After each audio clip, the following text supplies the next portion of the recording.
Aw tulo bɛ adamadenya ani yiriwa radio so HDFM de Mankana. Ni aw ka kunnafoniw ye bamanankan na. Alamɛbaw ani yantuma ayaw bisimila aw ka dɔnkibaru kɛnɛ kana na bi dɔnkibaru kunnafoni na bakurubaw la an bɛna kuma tile 16 min bɛ sɔnnɔbila an ka jamana kɔnɔna na waasa ka se ka gɛrɛntɛ ani tɔɔrɔ min bɛ ta ka musolakaw ani bogotigininw sɛgɛrɛ o bɛ se ka ban cogoya min na an ka jamana kɔnɔ o baaraw kurunbɔ karila an na kuma o kan bi dɔnkibaru kɔnɔna na ni o tɛmɛna ka bɔ yen nɔ kunnafonidilaw ka taa se min ye maa minnu ka wulikajɔ kɔni ka bon jamanadenw olu ka lafasali la ninnu bɛɛ lajɛlen ɲɔgɔn sɔrɔ kɛnɛ belebeleba kelen kan waasa ka se ka bololɔ ale ka saraw ka se ka o kalan kɔni kɛ maaw kɔni kunna projet min bɛ n'an ko a ma ko Anbalde ale kɔni hukumu kɔnɔna na min bolo dara benbere maaw fɛ an na kuma o fana kan bi dɔnkibaru kɔnɔ ninnu de ye bakurubaw ye kunnafoni wɛrɛ b'an bolo kɛrɛfɛ ni k'a fara ninnu kan sɔɔni an bɛna o kunkun n'u ɲɛɲɛ bɔ ɲɔgɔn na aw ye a y'aw danse. Aw tulo bɛ adamadenya ani yiriwa radio so HDFM de Mankana.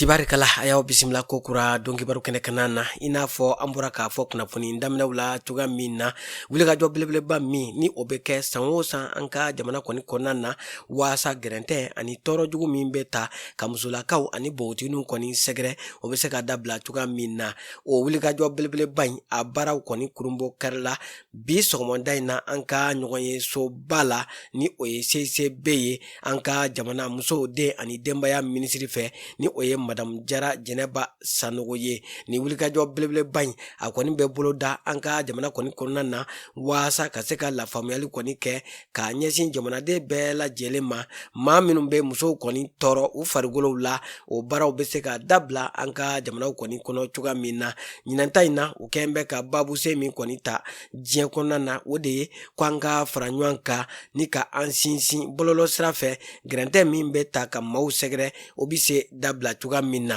an ka jamana yɛrɛ kɛn bɛ ka babuse min ta o de ye ko an k'an janto bɔlɔlɔ sira ale labarali la waasa an danbe an ka se ka o kɔni tanga ni ka muso ani bogotiginakaw olu ka hakɛw ka se ka o kɔni jateminɛ ni baara belebeleba in kurunbɔ karili kɛnɛ kana na an ka jamana gouvernement minisiri 2 olu kun bɛ a kɛnɛ kana na min ka wulikajɔ ɲɛsin bɛ sifinakaw ani farikolo ɲɛnajɛ mɔ ni o ye Abdul Kasim Fɔnba ye o fana tɛmɛnen kɔ ka bɔ yen nɔ maa minnu bɛ ni olu kɔni ye jamanadenw ka lafasa jɛkuluw ye olu bɛɛ lajɛlen nana ani dɛmɛba jɛkulu u bɛɛ nana ka na fara ɲɔgɔn kan ni k'u da don file kelen na ni k'a fiyɛ o de ye ka wulikajɔ kɔni sabati an ka jamana kɔnɔ gɛrɛntɛ ani tɔɔrɔ min bɛ ta ka musolakaw kɔni sɛgɛrɛ farikolo la hakili la olu bɛɛ lajɛlen bɛ se ka dabila cogoya min na waasa an ka faamuya sɔrɔ nin kɛnɛ in kan an ka jɛ k'an ka jamana minisiri ka kuma lamɛn minisiri min ka wulikajɔ ɲɛsin bɛ musow den ani denbaya ma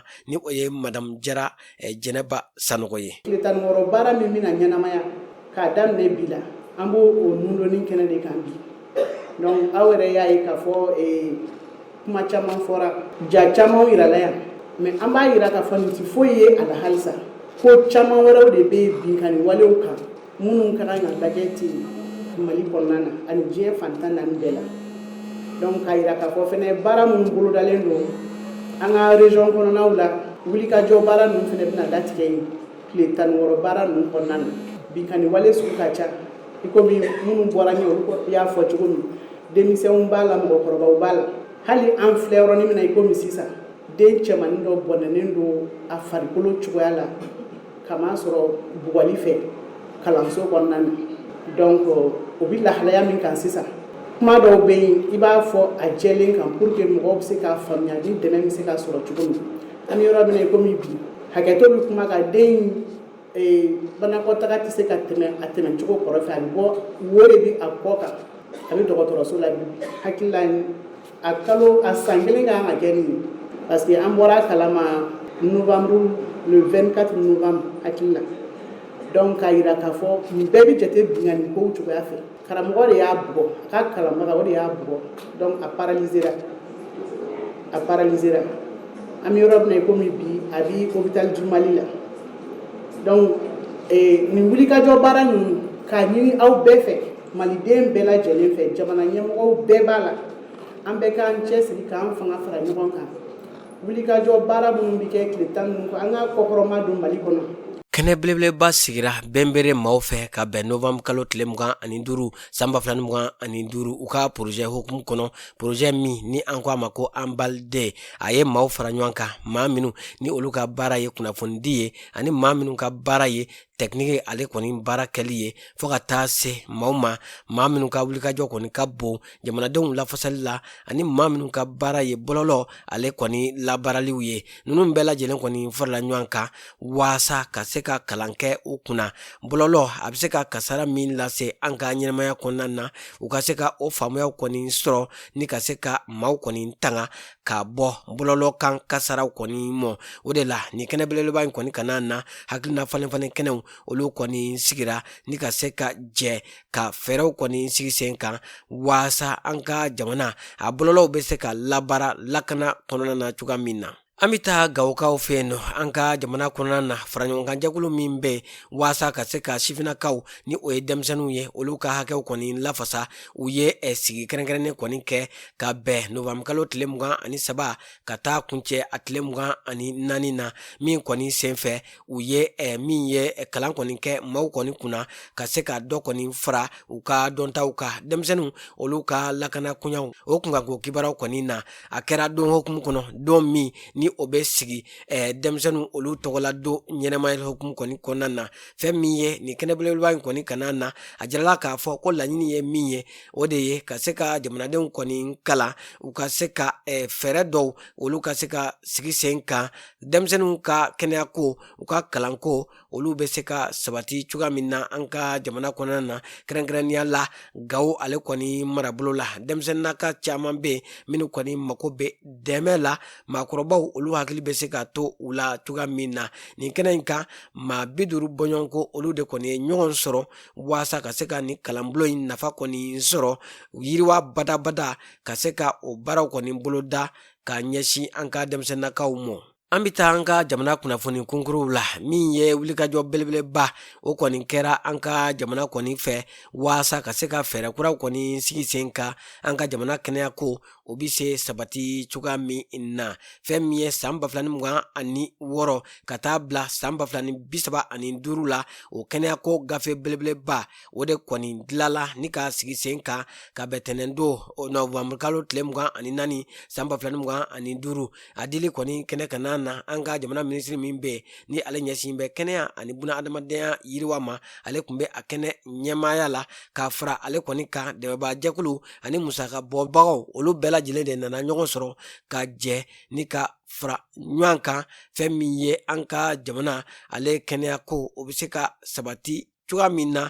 donna nataw la jamanaden minnu kɔni bɛ yen minnu kɔni ni seba tɛ olu ye janto bɛ se ka kɛ u la cogoya min na fɛn min ye denmisɛnnin saya o bɛ se ka dɔgɔya ani hakaja ka taa se muso minnu ni olu bɛ jigin olu kɔni ka saya o bɛ se ka dɔgɔya an ka jamana kɔnɔna na cogoya min na ka se ka lafaamuyali di maaw ma sanuya ani bɛsɛya o bɛ se ka kɛ an taala ye cogoya min na ani balo kɛcogo ɲuman an ka se ka o kɔni fara an bolo kan min ye dankari wale min bɛ ta ka muso ani denmisɛnninw kɔni sɛgɛrɛ o dankari walew olu bɛɛ bɛ se ka dabila cogoya min na. An bɛ taa Gawukaw fɛ yen nɔ min ye plan international Gawo maaw u ye kalanbulon dayɛlɛ ka ɲɛsin denmisɛnninakaw ma waati yɛlɛma ale kɔlɔlɔw ka u ka kalanso la kalanso min ni an ko a ma Aljanna Banja fɛn min ye a kɛkun tɛ dɔwɛrɛ ye ka se ka denmisɛnninakaw kɔni kala min ye waati yɛlɛma kɔlɔlɔ a bɛ se ka min lase sigida kɔni mɔ u ka se ka bali o hukumu kɔnɔna na min ye u ka baarakuncɛ baaraw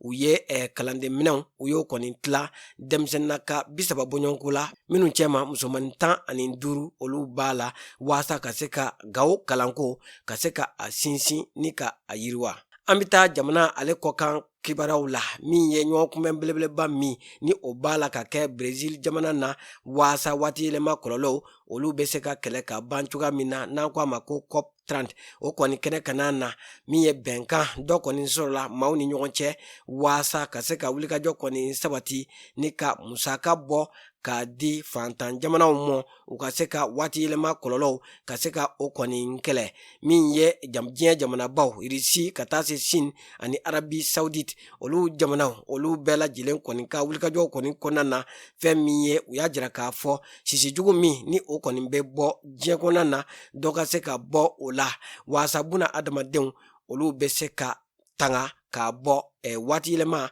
ale kɔlɔlɔ ma cogoya min na. An lamɛnbaaw an b'aw bɛɛ lajɛlen fo ka bɛɛ lajɛlen waleɲuman dɔn kunnafoniya minnu kun bɛ an bolo buna adamadenya ani yiriwa arajo so HD FM sanfɛ olu de kun ye ninnu ye a lasera aw ma balimakɛ n'aw denkɛ Idrisa Badimi fɛ maa min tɛgɛ bɛ nɛgɛw la o ye Salimu Jwara ye a k'an bɛn waati wɛrɛw la.